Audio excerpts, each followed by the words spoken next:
Assalamualaikum warahmatullahi wabarakatuh. Saya perwakilan dari kelompok 1 ingin mempresentasikan kecemasan dan kehilangan.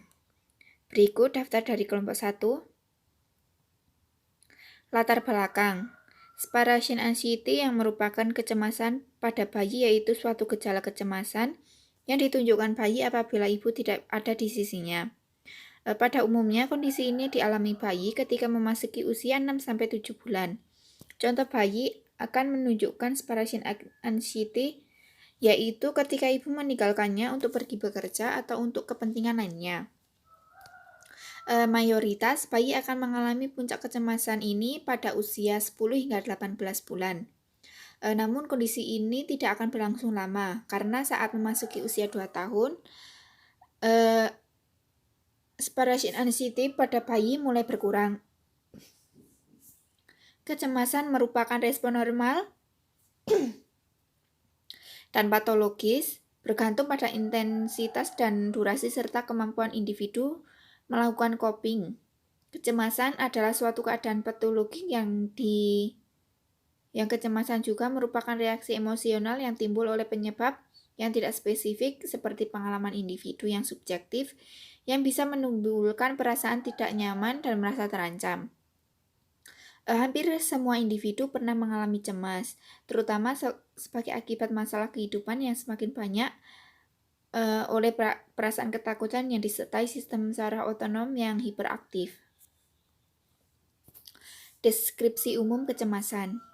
Kecemasan atau ansietas merupakan istilah yang akrab dengan kehidupan sehari-hari yang menggambarkan keadaan khawatir, gelisah, takut, tidak tentram disertai berbagai keluhan fisik. Keadaan tersebut bisa terjadi atau menyertai kondisi situasi kehidupan dan berbagai gangguan kesehatan. Kecemasan juga dapat timbul dengan intensitas yang berbeda. Tingkatan ini terbagi menjadi kecemasan ringan, sedang, berat, hingga menimbulkan kepanikan dan dari individu. Terkadang juga bisa menimbulkan halangan untuk melakukan suatu pekerjaan. Masa remaja sering disebut masa topan dan badai karena banyak gejolak yang akan dialami remaja ketika menghadapi perubahan yang ada di dalam kehidupannya. Perubahan yang dialami remaja dapat menimbulkan kecemasan di dalam diri remaja yang untuk pertama kalinya mengalami perubahan di berbagai aspek kehidupan. Efek kecemasan pada remaja dan anak. Gangguan kecemasan bisa menyebabkan gangguan kondisi psikis yang menimbulkan masalah produktivitas. Individu yang mengalami kecemasan memiliki kecenderungan kondisi emosi yang negatif seperti kegelisahan, kekhawatiran, dan ketakutan. Kecemasan tidak selalu berdampak merugikan, karena pada dasarnya rasa cemas yang muncul tidak berlebih dapat berfungsi sebagai mekanisme kontrol terhadap diri untuk tetap mawas terhadap setiap peristiwa yang terjadi. Pada anak akan mengakibatkan mereka menyangkal, memalsukan atau mendistorsikan kenyataan. Mereka bekerja atau berubah secara tidak sadar sehingga tidak tahu apa yang sedang terjadi. Kemudian komunikasi pada pasien cemas. Menanggulangi atau menurunkan kecemasan pasien merupakan salah satu tugas perawat. Salah satu caranya yaitu dengan komunikasi. Salah satu terapi yang sesuai dengan kecemasan yaitu terapi kognitif.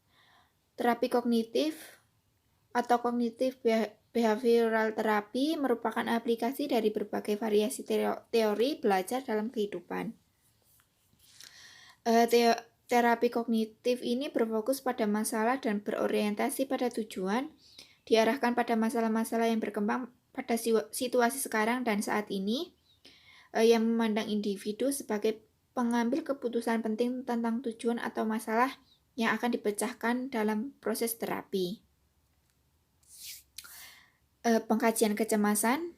Ansietas dapat diekspresikan secara langsung melalui perubahan fisiologis dan perilaku, dan secara tidak langsung dapat timbul gejala atau mekanisme coping sebagai upaya untuk melawan ansietas.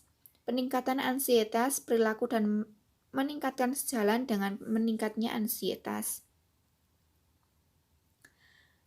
Selanjutnya, perilaku kecemasan.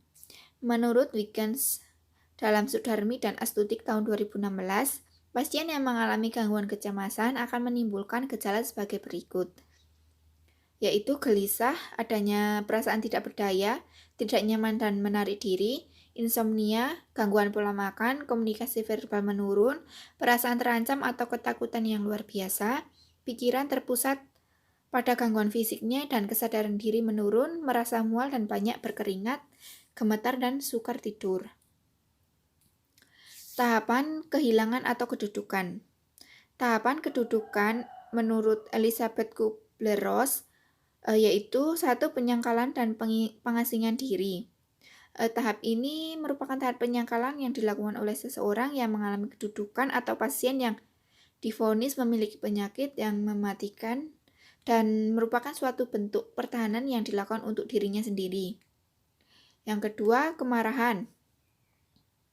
Tahap kedua dalam model 5 tahapan kedudukan menurut Kubler-Ross. Tahap ini seseorang yang berada dalam tahapan ini mulai mempercayai kondisi yang dialaminya dan membenarkan bahwa ia mengalami kedudukan tersebut. Yang ketiga, tawar-menawar. Dalam tahap ini seseorang yang mengalami kedudukan melakukan tawar-menawar terhadap Tuhan, dokter, perawat, keluarga, dan lain-lain untuk bisa bertahan hidup atau mengulur waktu untuk orang yang didiagnosis memiliki penyakit yang mematikan. Yang keempat, depresi. Tahap ini pasien tidak bisa menghindari penyakitnya dan tidak bisa lagi menyangkal terhadap apa yang sudah didiagnosis oleh dokter. Pasien harus mengikuti perawatan di rumah sakit dan melakukan berbagai macam tindakan yang dilakukan oleh pihak rumah sakit. Ketika melakukan perawatan dan berbagai tindakan, pasien semakin lemah, kurus, dan tidak dapat tersenyum lagi. Yang kelima, penerimaan. Ini merupakan tahap terakhir yang dilewati pasien setelah melewati beberapa tahapan yang cukup melelahkan. Dalam buku Elizabeth, penerimaan harus dibedakan dari tahap bahagia. Penerimaan ini merupakan kemampuan perasaan seolah-olah berjuang telah dilalui. Rasa sakit pun hilang dan datanglah waktu istirahat terakhir sebelum perjalanan panjang. Tahap kehilangan. Proses berduka menurut Engel mempunyai beberapa fase. Yang pertama, fase 1, shock dan tidak percaya. Individu yang berada pada fase ini seringkali menolak dan menerima kenyataan akan kehilangan yang dialami. Fase 2, berkembangnya kesadaran. Akan mulai merasa adanya kehilangan secara nyata, akut, dan mungkin mengalami putus asa, marah, perasaan bersalah, frustasi, depresi, dan kekosongan jiwa tiba-tiba terjadi. Fase 3, restitusi. Individu berusaha mencoba untuk sepakat damai dengan perasaan yang hampa atau kosong. Pada fase ini, individu kehilangan masih tetap tidak dapat menerima perhatian yang baru dari seseorang yang bertujuan untuk mengalihkan kehilangan seseorang. Kemudian fase 4, individu mulai menekan seluruh perasaan yang negatif dan bermusuhan dengan almarhum. Bisa merasa bersalah dan sangat menyesal tentang kurang perhatiannya di masa lalu terhadap almarhum. Fase 5, kehilangan yang tak bisa dihindari. Individu harus mulai menyadari arti kehilangan, sehingga di fase ini diharapkan seseorang sudah dapat menerima kondisinya, kesadaran baru yang telah berkembang. Durasi kehilangan. Durasi kesedihan bervariasi dan bergantung pada faktor yang mempengaruhi respon kesedihan diri sendiri. Reaksi yang terus-menerus dari kesedihan biasanya reda dalam 6-12 bulan dan berduka yang mendalam mungkin berlanjut sampai 3-5 tahun. Rentang responnya 1. Fase denial. Ini fase pertama adalah shock, tidak mempercayai kenyataan. Ungkapan verbal pada fase ini biasanya individu mengatakan itu tidak mungkin, saya tidak percaya itu terjadi. Kemudian ada perubahan fisik, seperti letih, lemah, pucat, mual, diare, gangguan pernafasan, detak jantung cepat, menangis, dan gelisah.